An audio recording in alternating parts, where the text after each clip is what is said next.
exception. C'est cela. En matière de technologie, c'est de cela qu'on a besoin. C'est le schéma qui est usé. Maintenant, j'ouvre une parenthèse pour dire ceci. Je suis triste de constater que nous regardons impuissants la fermeture de la filière C dans tous les lycées. Pourquoi? Parce qu'il n'y a plus de candidats, il n'y a plus d'élèves? Mais ce n'est pas qu'il n'y a pas de candidats, il n'y a plus d'élèves. C'est la réforme qui a été engagée? Si vous prenez certaines écoles, enfin privées notamment, vous trouvez par exemple terminale C, 11 élèves. 11 élèves seulement. C'est rare que ça dépasse 20. C'est toujours en dessous. Même des écoles bien qualifiées et tout, du genre camarades là et tout, vous trouverez maximum 22, 25. En série C. En série C. Il y a un problème. Or, c'est sur les bacs C que doit reposer l'émergence. Les technologies et tout le reste, c'est les bacs C. C'est les bacs C. Alors, qu'est-ce qu'il faut faire? Mais qu'est-ce qu'il faut faire? Mais c'est ça la réflexion des dirigeants. Si on vous a mis comme dirigeant, c'est parce que vous devez réfléchir, vous devez résoudre les problèmes. Vous n'êtes pas là à contempler les problèmes. Un dirigeant ne contemple pas les problèmes, il les résout. Il propose les solutions. Bon. Pour ce cas de figure-là, le dépeuplement, disons, des écoles en série, en élèves ou étudiants en série C, qu'est-ce qu'il faut faire? On ne peut pas également aussi prendre un groupe d'élèves, les amener à faire forcément la série C. C'est aussi des aptitudes, des capacités qui font qu'on oriente ces jeunes. Disons que ce n'est pas maintenant qu'en fait tous les deux on va résoudre le problème. Il faut mettre en place une commission qui va rapidement, un groupe de travail qui va rapidement, dans les 2 mois, sortir un rapport. Bon, par exemple, je trouve aberrant que nous avons supprimé la deuxième vague.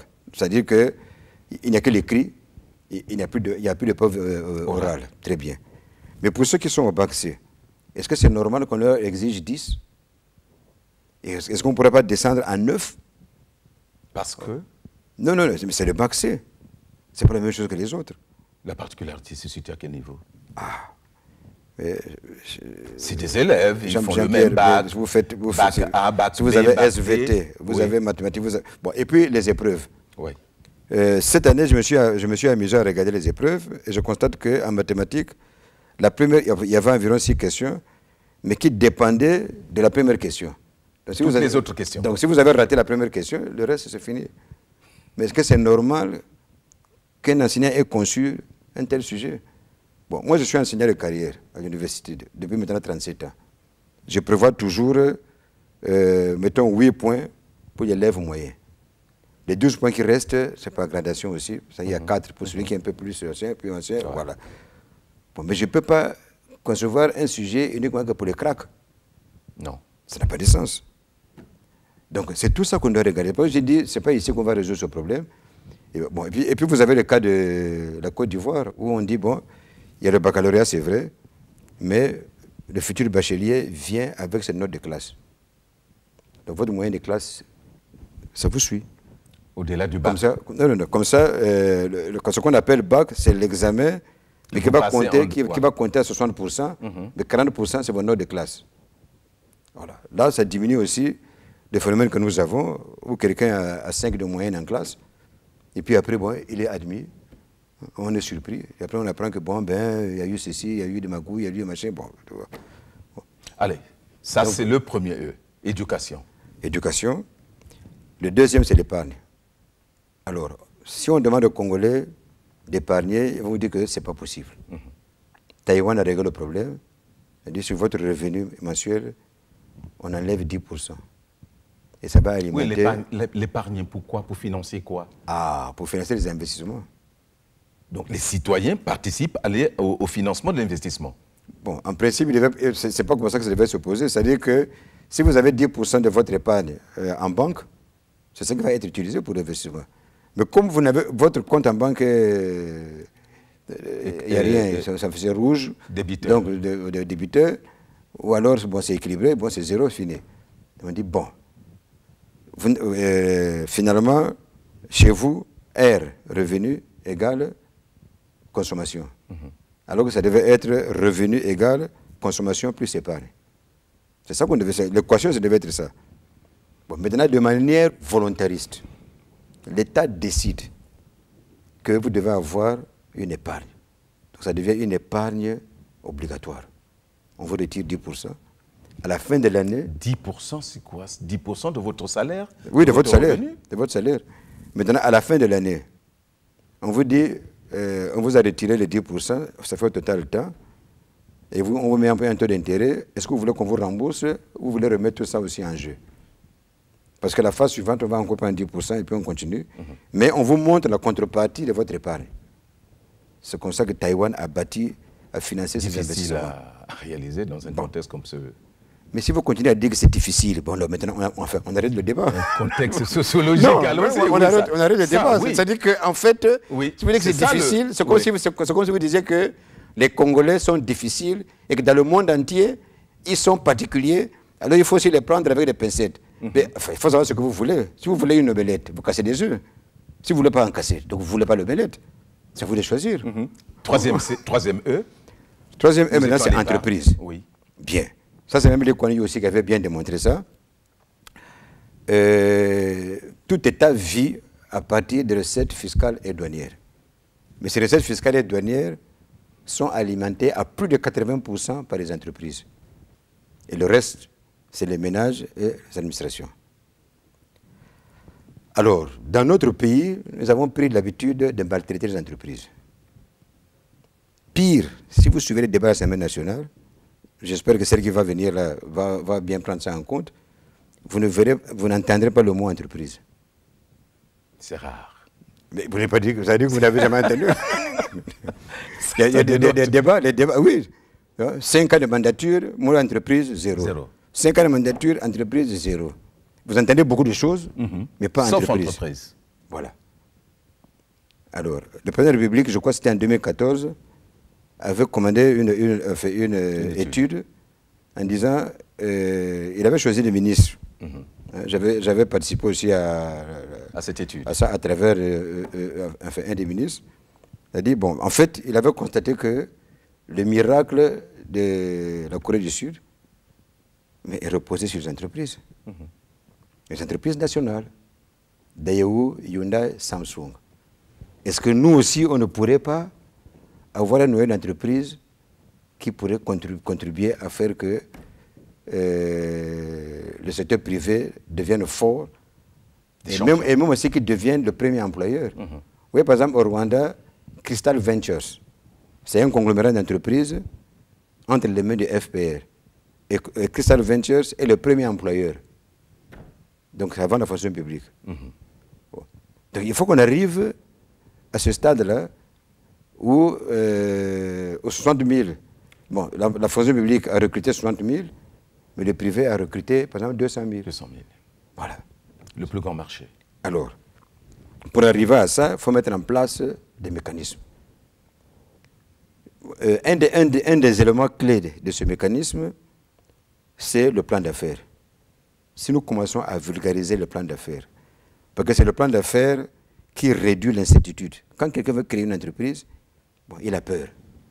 Il dit, mais si, bon, je vais quand même prendre... le risque est difficilement... Mettons 3 millions, je vais mettre là-dedans, et si ça n'aboutit pas. Oh. C'est la peur du lendemain. Bon, mais curieusement, le même Congolais est prêt à mettre 40 millions pour la députation. Mais pour l'entreprise, il peut pas... Il a engagé les 40 millions. Il a engagé les 40 millions. Bon, mais quand on a un plan d'affaires, parce que le plan d'affaires, vous avez quatre dossiers là-dedans. Ouais. Les dossiers juridiques, administratifs et du personnel, ça c'est le premier. Le deuxième, c'est le dossier commercial. Le troisième, c'est le dossier technique. Et le quatrième, c'est le dossier financier. Ouais. Une fois que vous avez ces 4 dossiers, vous les présentez à la banque. Quand la banque vous demande, dit que bon, ça montre que votre affaire est rentable, il n'y a pas de problème, mais maintenant la garantie. Bon, vous venez avec les garanties, maintenant votre plan d'affaires devient bancable. Donc on finance. Bien. Alors, nous avons proposé un mécanisme. On a discuté avec le ministre Itoa. Et je le remercie d'avoir accepté d'appuyer cette idée. Nous avons dit, mais nous avons l'ENSAF, nous avons l'ENSP. l'ENSAF, École nationale supérieure d'agronomie et de foresterie. ENSP, École nationale supérieure, pardon, École nationale supérieure polytechnique. Bon, à l'ENSP, vous avez le génie mécanique, le génie civil, le génie électrique et les technologies alimentaires. Tous ceux qui sont là, quand ils soutiennent leur mémoire d'ingénieur, ce mémoire, en fait, est un projet d'entreprise qui peut être commercialisé. Donc, j'ai proposé, dans le cadre du projet que nous sommes en train de développer avec le ministre citoyen, que nous créions le projet de renforcement des capacités des universités et que ce projet puisse recenser tous ces mémoires-là et voir lesquels, enfin, on va les classer par, disons, par périmètre. Oui. Par exemple, périmètre 1, ça nécessite 100 millions ou plus.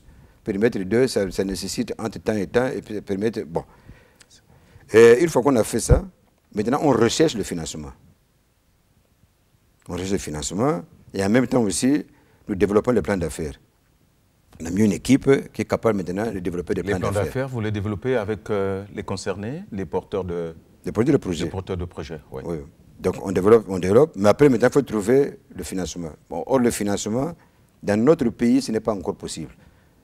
Parce que nous avons commis l'erreur d'accepter que n'importe quelle banque s'installe n'importe comment. On devrait réserver des quotas. On était préoccupé par l'environnement des affaires. Oui. Non, un quota pour le crédit agricole, un quota pour le crédit industriel, un quota pour les banques de l'habitat, un quota pour les banques commerciales. Or, pratiquement maintenant, c'est 90%, c'est les banques commerciales. Toutes les banques. Donc, on ne peut Même pas, la Banque congolaise de l'habitat. Comment ça fait du crédit commercial? Parce qu'elle n'a pas obtenu l'appui qu'il fallait pour jouer son rôle de voilà, banque de l'habitat. Voilà. Donc, elle a fini par comprendre que, bon, ben... Vaut mieux aller vers les autres. On fait faire comme les autres. Et il faut qu'on aille maintenant vers ce qu'on appelle les fonds d'investissement. Les fonds d'investissement financent les projets capital risque et capital développement. Capital risque, ça veut dire que, par exemple, ce jeune ingénieur qui a soutenu ce mémoire brillamment, il y avait un jury de 4 personnes, donc ça a été validé, et qui maintenant transforme son projet en plan d'affaires.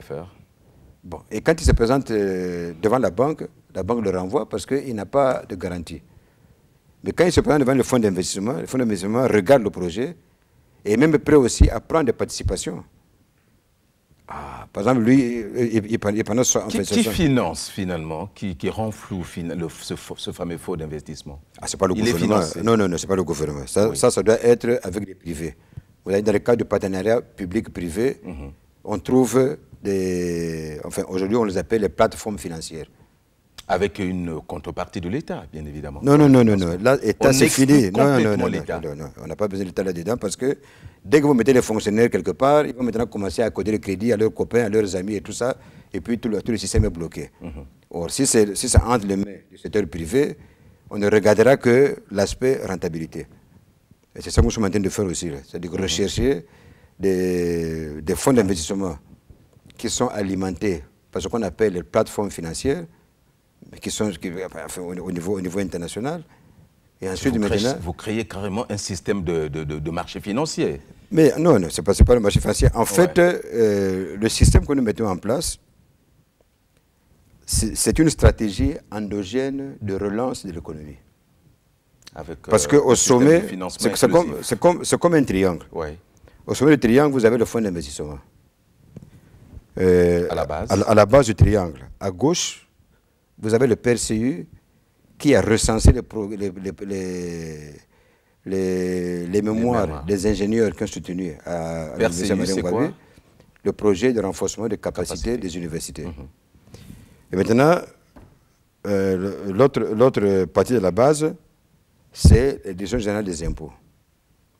Le fonds d'investissement a financé la création des entreprises à partir des projets du PRCU et ces projets ont généré des revenus et les impôts viennent prendre leurs IRPP et tout le reste, impôts sur société et tout le reste. Maintenant, l'État va disposer d'une bonne cagnotte pour financer d'autres investissements. En fait, c'est ça l'idée. Ouais. Donc nous sommes en train de travailler sur ça. Et encore une fois, j'ai dit, je remercie le ministre Citoyen d'avoir compris très vite, mais je crois que c'est parce qu'il est ingénieur qu'il a vu tout de suite ce qu'on pouvait tirer de ça. Voilà. Alors, dans tout ce que vous proposez, étant entendu que notre préoccupation, c'est de voir comment est-ce que ceux qui vont arriver, la nouvelle équipe, va essayer un peu de montrer ses capacités, en quoi cette équipe sera-t-elle capable d'aller vers les actions, en quoi sera-t-elle capable d'être créative et plus compétitive et surtout d'amener le Congo vers les réformes, parce que là aussi, le président a insisté sur les capacités de réformer. Bon, je pense que déjà, la dénomination des ministères devrait nous montrer si nous avons bien compris où est-ce que nous voulons aller. Ou si nous avons l'ambition d'y aller. Où nous avons l'ambition d'y aller. Ouais. Parce que si nous parlons depuis longtemps de diversification de l'économie, c'est un ami qui m'a montré une décision de PCT qui datait de 89, qui déjà parlait de diversification de l'économie. C'était à l'époque de Moussa, Babassana, Tchibambedjala, c'était les économistes de l'époque. Et il parlait de diversification de l'économie. On ne nous a pas écoutés. Et nous en sommes là. Donc les documents existent. Bon. Est-ce que c'est la même démarche qui est définissait à cette époque? Non, non, non. Quand on dit diversification, c'est parce qu'ils avaient constaté qu'on était prisonniers du pétrole. On était dépendants du pétrole. Il fallait en sortir. Bon, mais ça n'a pas été suivi. En fait, ça n'a pas été suivi parce que simplement, quand le pétrole est là, quand il y a le boom, enfin, on n'écoute plus la raison. D'autres, oui. Voilà. On est occupé à dépenser, à lancer la chaîne et tout ça. Bon. Je pense qu'il nous faut maintenant créer un ministère de la diversification.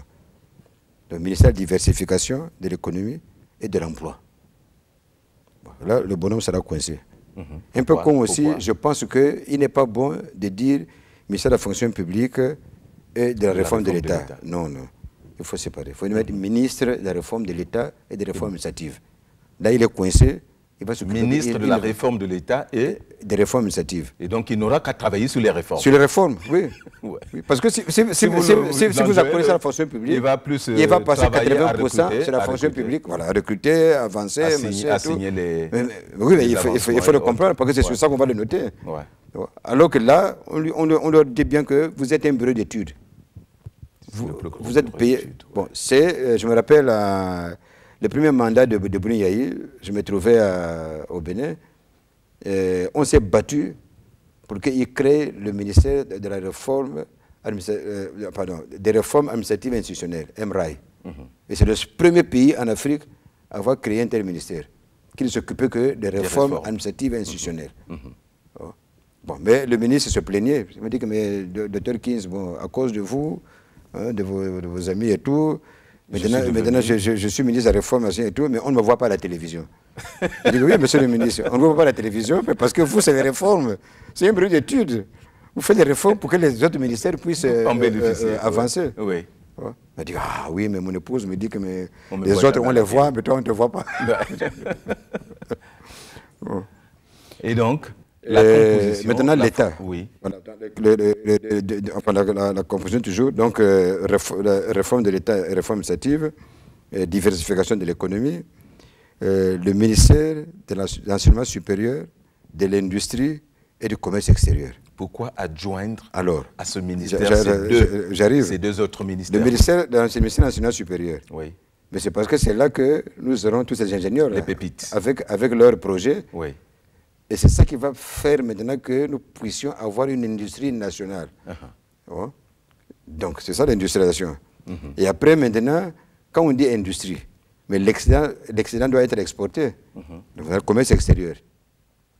Oui, maintenant, pourquoi ça, c'est la même personne, le même ministre qui travaille. Non, il y aura un DG enseignement supérieur, un DG industrie, un DG commerce extérieur. Wow. Après, vous avez le ministère du développement rural et du commerce intérieur. Dans le développement rural, nous mettons tout ce qui est agriculture, élevage, aquaculture, tout ça. Il n'y a plus ce langage du ministère de l'agriculture, de l'élevage. Seulement le développement rural. Ensuite, avec commerce intérieur. Parce que là, c'est surtout pour s'occuper de l'approvisionnement, enfin, au niveau intérieur, au niveau national. Est-ce que Non, pardon. Et puis vous avez aussi, allez-y, oui. j'ai vu par exemple au Gabon, ils ont